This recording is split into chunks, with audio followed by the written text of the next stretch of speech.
Hey, Joe. Hey, Mom. It is March, and on everyone's mind is St. Patrick's Day, and we decided to take the idea of the holiday and its connection to luck as our overarching topic. Yeah, we had a great conversation defining luck and comparing it to spirituality, well-being, law of attraction, manifesting, all the things.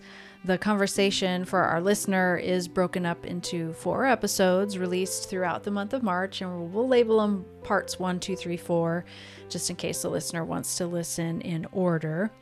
But yeah, I was surprised how deep the conversation got, especially the idea around luck being a force. And this thought took us deeper into the idea of God and really had us processing our spiritual beliefs.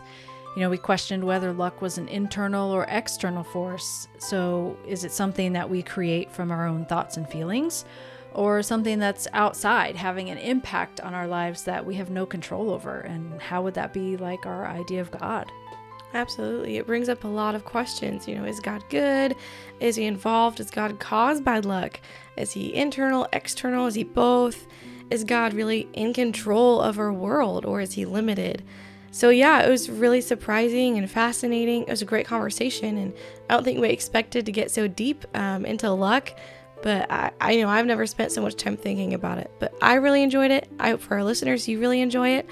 But yeah, reach back out to us. Let us know if anything sparked a new idea for you about spirituality, mystery, luck, or any of those things. All right, it was a great conversation, so let's get into it. Okay, so for disclaimer, is that the word I'm thinking of? Yes. As a disclaimer, I have a half numb face as I just got a filling this morning, and I'm getting my voice back from being sick, so I sound like a bag of rocks right now. like a bag of rocks. So if you see any drool if you're watching on YouTube, or Hear any rocks going around, or see Joellen pick her nose, like, don't mind us. It'll be fine. Woo! Just real people here. I know. Oh my God, my face feels so weird. Okay. All right, we're talking about luck.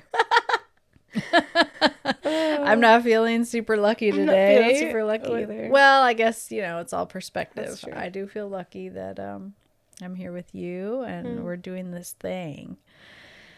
But yeah, we wanted to talk about luck this month. Girl, grab a tissue. Just do what you gotta do. Okay, I'm fine. It is what it is. I thought I'd sneeze. I don't have to sneeze. Go ahead. So we're talking about luck. And it's March, and the thing on everyone's minds, or at least on it, anytime you walk into a store or turn the TV on, is, green, St. Patrick's Day, shamrocks, Get 4-leaf clovers, Charms. Lucky Charm. Oh my God, do you remember that cereal? I never ate it as a kid, except when I was like at my grandparents' house once. It was really good though. Oh my God, you grew up in a bubble. I did. It's okay, so Lucky Charms, so good.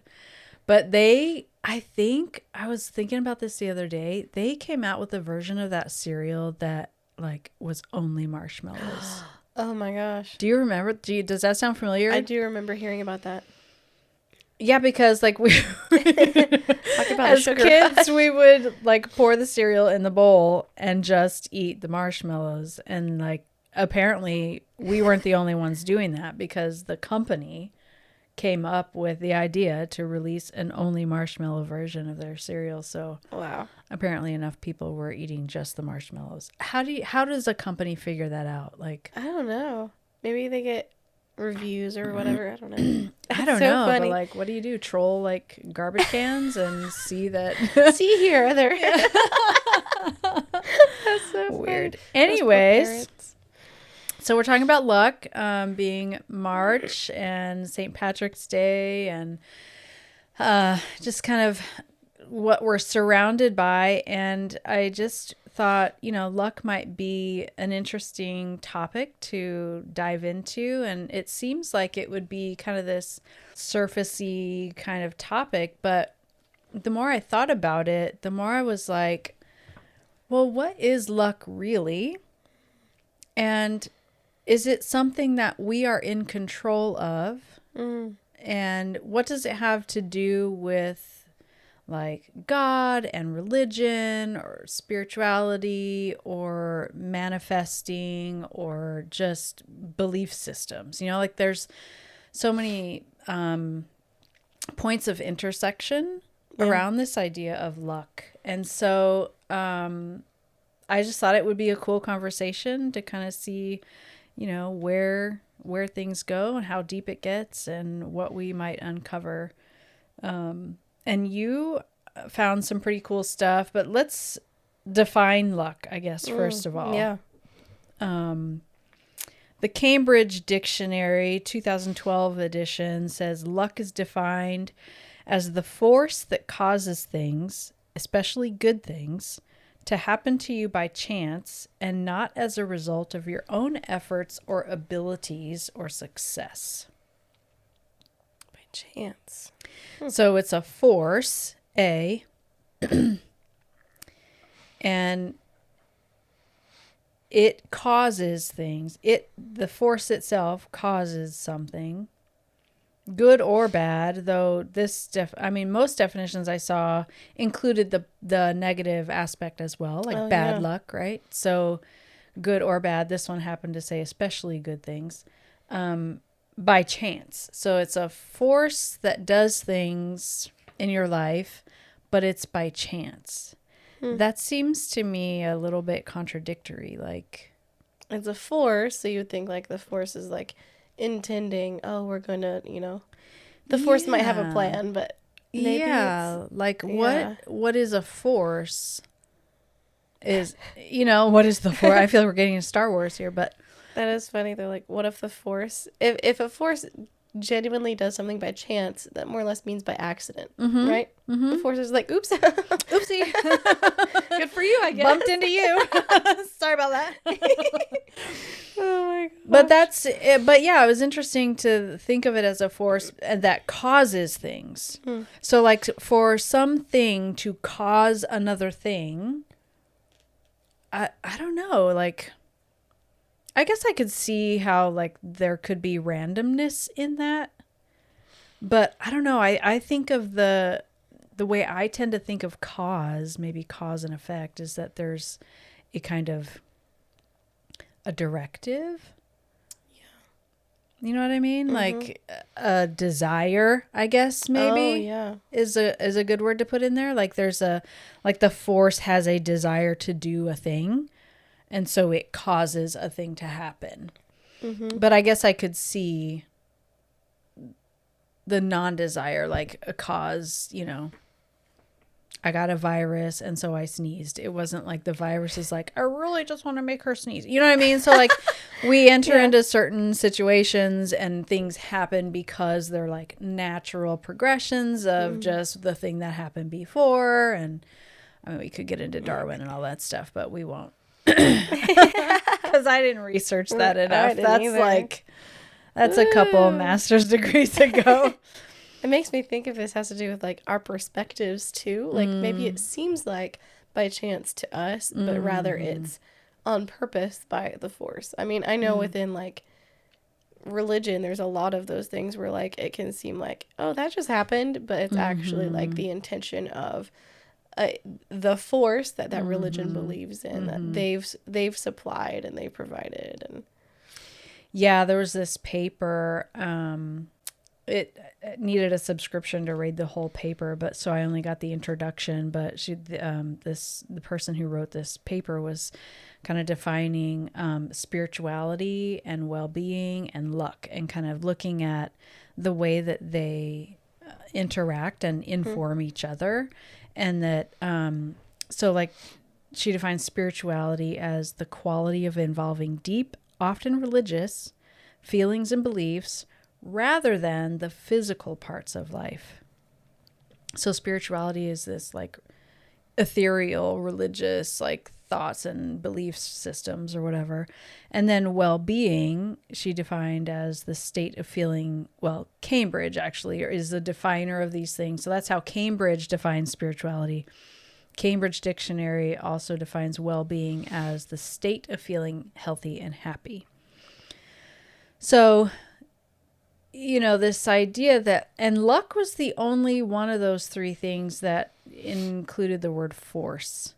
So it was just really interesting to me because I think when I think of spirituality, I would attach a force more to the idea of spirituality than luck. Yeah. Absolutely, yeah. I mean, when you think about luck, I mean, from a St. Patrick's Day perspective, you think of these cute little Irish guys. They're all these little leprechauns running around and 3-leaf clovers and just kind of this Irish or Celtic or Druid perspective where it seems really flaky. But from what I found in like research, it seems like it's more of almost a religion to them. Like that's their, what we would define, I guess, as like spirituality. That's their, yeah, like luck charms, right? So like the shamrock, and didn't you find something on like rabbit's feet too? And that was really a luck cool. charm. Yeah. Yeah, the rabbit's foot ended up actually being way different than I thought. Like I thought a rabbit's foot was just like this dumb little like he runs really fast. Something whatever. I stuck on my backpack when I was a kid. Yeah. But actually, I believe this was part of the Celtic belief system. They believed that rabbits' feet were like protective because rabbits lived underground, and they believed that because they were underground, they were in constant contact with gods and spirits of the underworld. So they held this like protective power because they were in contact with these gods and spirits. So it's not just a rabbit's foot. It's like protective power given by gods and spirits of the underworld. That's crazy. Yeah. Yeah, and I think of like all the things that we attach, like these symbols, or we attach meaning to, like charms and luck charms and things like that. I think like even today I'm thinking of like in the New Age world, there's a lot of emphasis on crystals and, just the idea behind it. And it's all perspective because like I have some religious friends who would say that's like demonic. Yeah. To believe that crystals have any kind of power or, whatever. But I see the other side of it where it's like, okay, like for me, I question all the things now from this perspective. Like, okay, well, who made that thing? Who made the crystal? Like, how was the crystal made?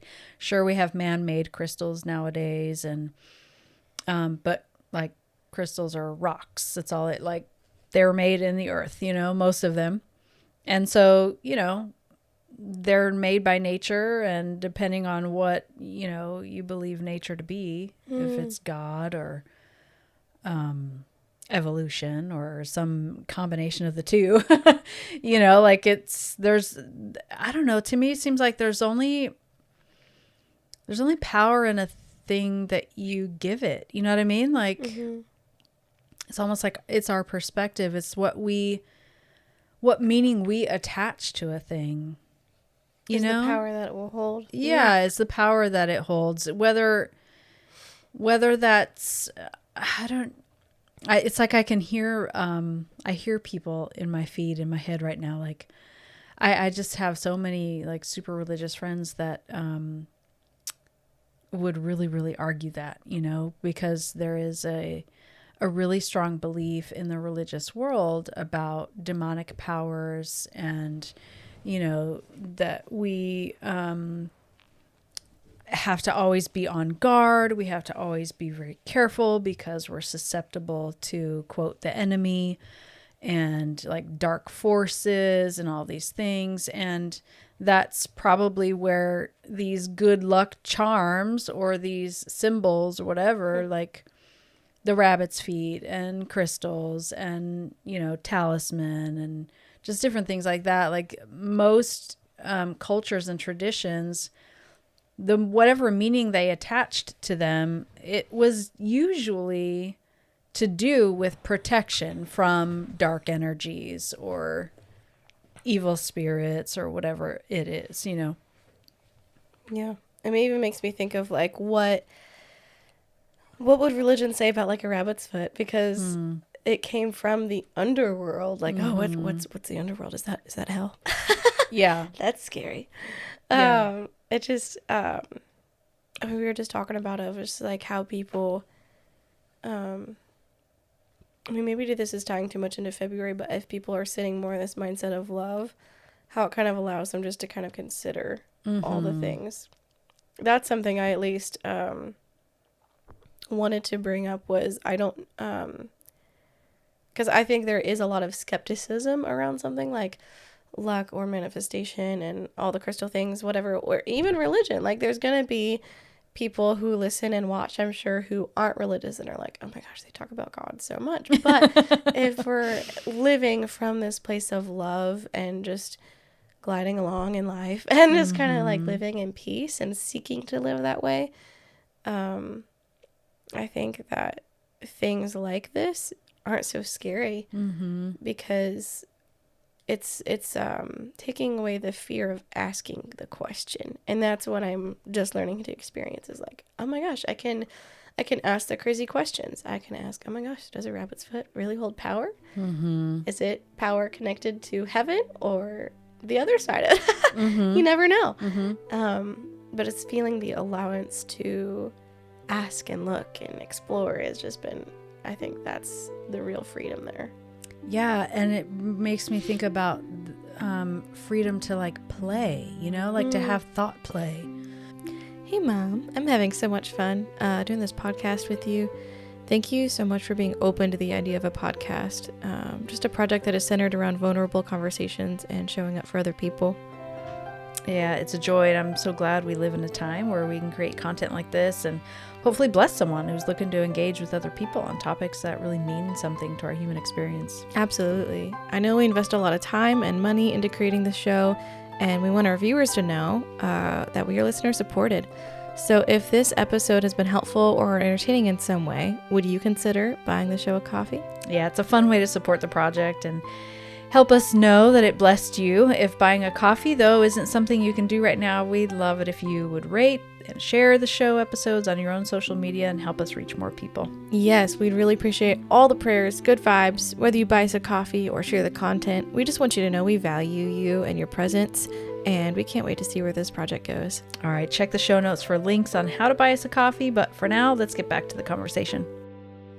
Excuse me, but like just to, knowing that, especially coming out of February where, we just spent the month talking about love and not even really attaching God to it. But like, I know you and I, definitely believe that God is love. Like we would equate the two, right. But we don't have to like preach that to people. Like we can, in true nature of our podcast, we can become home with people who would not equate the two.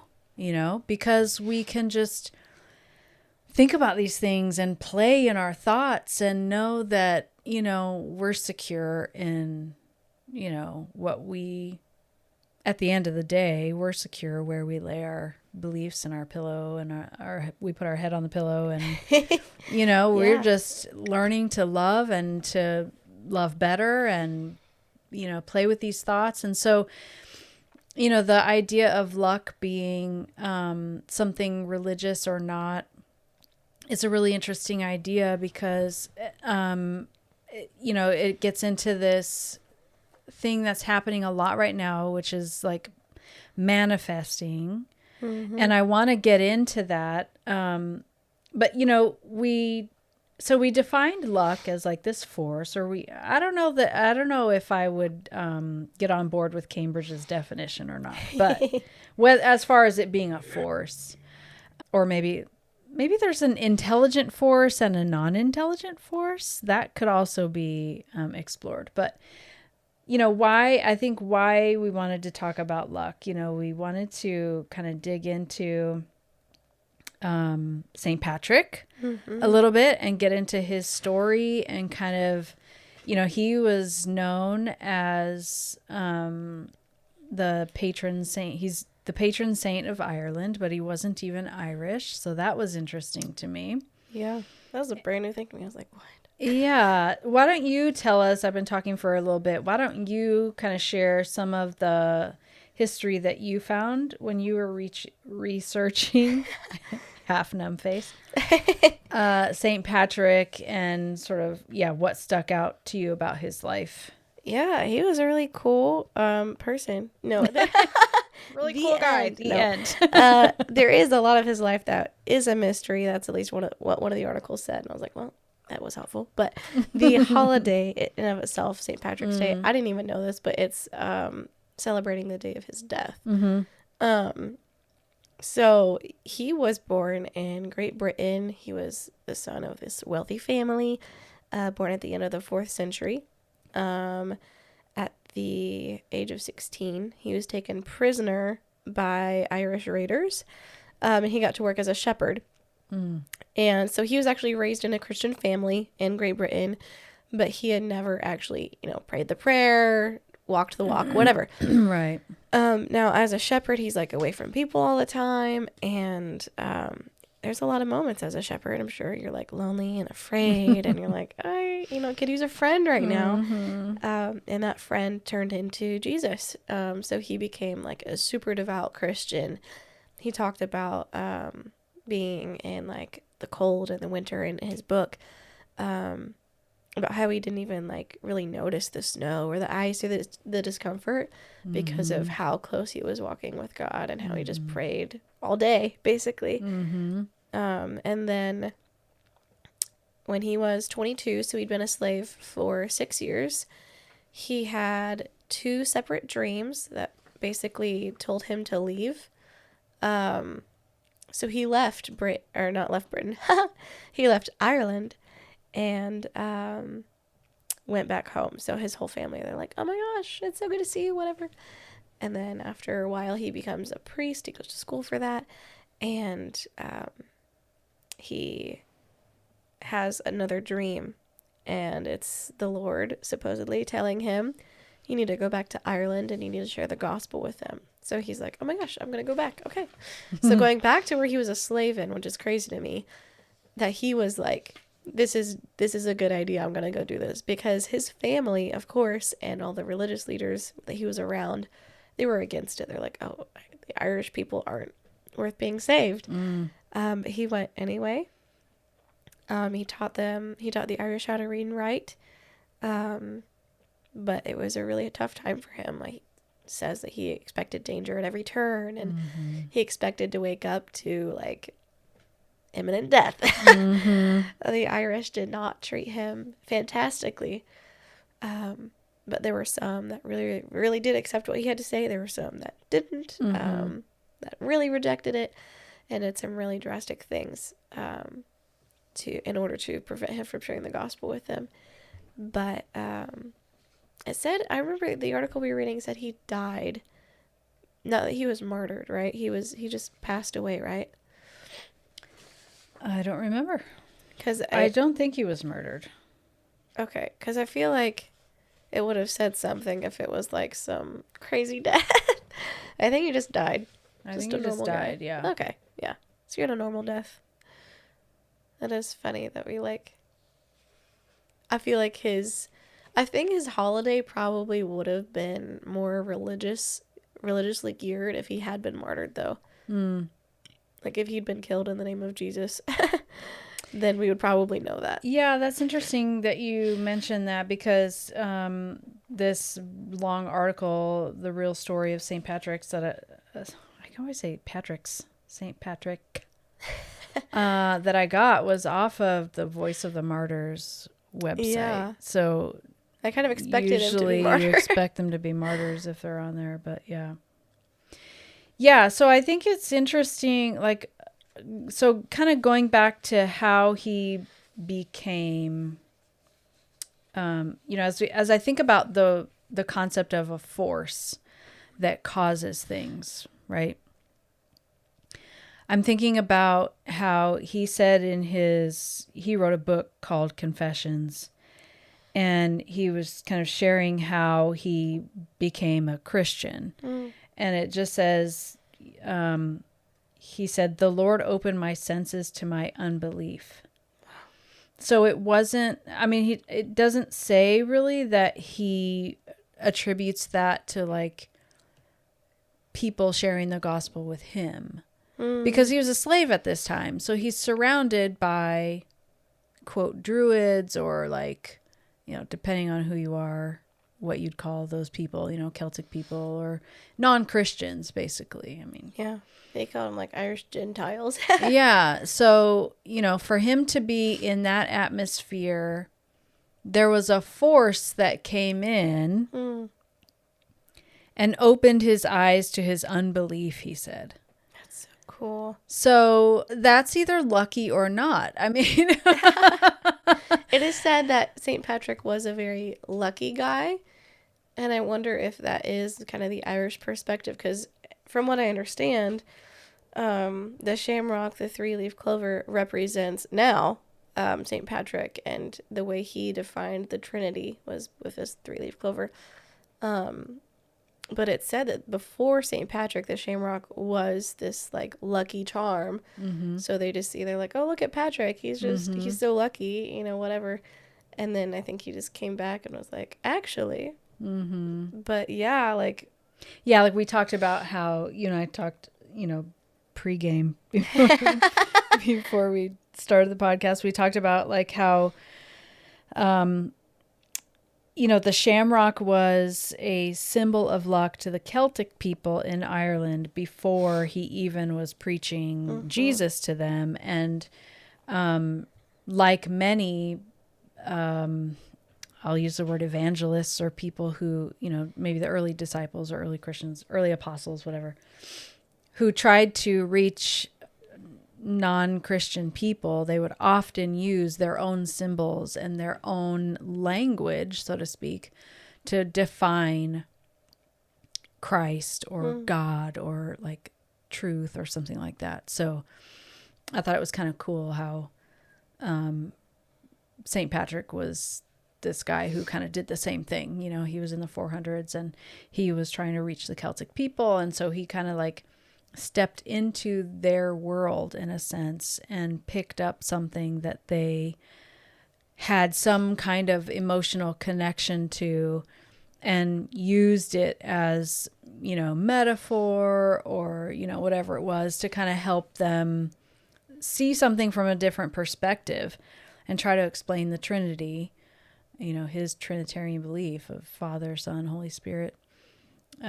So yeah, I thought that was kind of cool that he picked that symbol up, to represent unity, to represent, that's kind of what the Trinity is, right? It's this 3-in-1, this unified force of 3 different natures or 3 different characteristics, unified under one force. And so that, I guess that's why I'm kind of having trouble with the concept of force, because I think of it as as an intelligent thing, as a directed thing, as intentional. And there could be trouble with that definition though, because like, what does that say then about bad luck? Yeah. And people who would say, I'm just not lucky. Bad stuff happens to me at every turn. If you enjoyed this episode, don't forget to share the love and buy us a coffee at buymeacoffee.com/the Becoming Home podcast. And hey, if you want to connect with us, you can find Joe on Instagram at committing_2_change, or find the link in the description or the show notes. Absolutely. And if you want to connect with my mom, Charlene, you can find her at fullyabundantlife.com, which will also be in the description and show notes. The Becoming Home podcast is a passion project to bring multi-generational perspectives to the hard topics that we face, becoming home for one another through vulnerability and respect. And we hope it has blessed you today.